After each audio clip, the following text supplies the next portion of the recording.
Razavan here for FightHype.com. With me, I've got the one and only, the original, the only knowledge out here in London for the waiting for Joseph Parker, Dillian Whyte. It's hot out here, my man.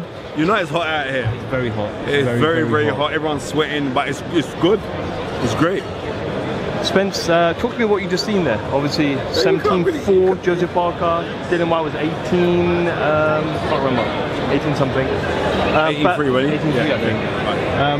What did you make of the weight? I think it's because Dylan knows that in order to deal with the speed of Joseph Parker, he's going to have to bring a lot of timing into the game, because Joseph Parker, I would say, got the quickest hands in the heavyweight division. He's got ridiculously quick hands.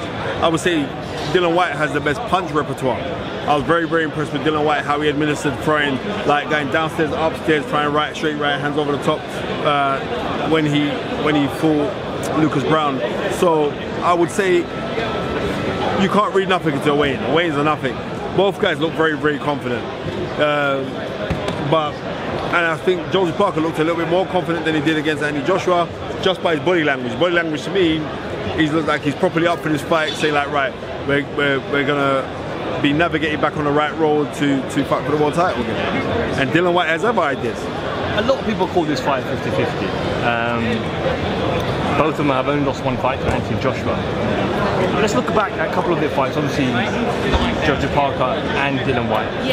How do you compare their resume and the fight they fought before that makes this fight 50-50? If you were to look at resume, we have to be realistic. The fight isn't 50-50. It isn't. The fight is actually in the favour of Parker, because he's a former world champion and he went 12 rounds with Anthony Joshua. Something that 21 other opponents have failed to do. So off of that, you say, okay then. And also, he holds a very good win over Carlos Takam. He boxed better against Takam than what Andy Joshua did. So we got to say, right, he holds a very good win over Andy Ruiz. Andy Ruiz is a very good fighter. I don't care, even though he's a bit roly-poly, but technically, skill-wise, he's a badass. So he's got good wins, but then he's got really boring, disgusting wins in world title defense when he fought his bloody sparring partner. That wasn't like, oh, you know what I mean? Reservations over, it was a close fight against Hughie Fury, right?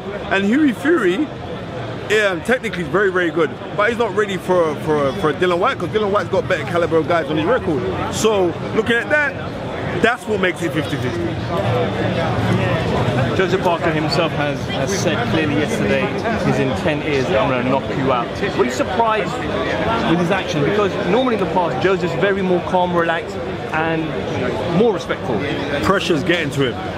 So you got to realise, when pressure starts to get to you, when it starts to hit to you, then you start doing things out of character, right? If you know, when you see people do things out of character, I'm saying, right, his nerves are getting to you a little bit.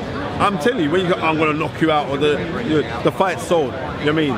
Eddie Hearn's done a great job selling the show. Dylian Whyte's done a great job selling the show. Joseph Parker's done a great job just by turning up to sell the show, or just signing on a piece of paper to sell the show.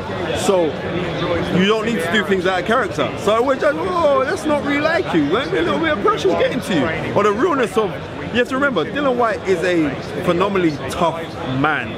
Forget about anything.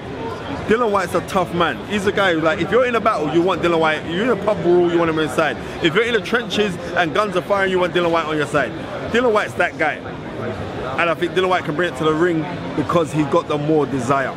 And ampled that with his ambition and his desire and his will, I see Dillian Whyte winning this fight. Maybe late stoppage, but to be comfortable, I say Dillian Whyte tight, 115, 113, around about that on points, because I believe that he's got the will to gut it out. And not only that, Joseph Parker is not a phenomenal puncher. If Joseph Parker could hit a bit harder, then I'll have reservations about that. But I can see Dillian Whyte catching, and he showed in the Lucas Brown fight they can catch counter, and that's the key to the fight for him winning this. Catch counter when you're dealing with someone with speed, to administer timing.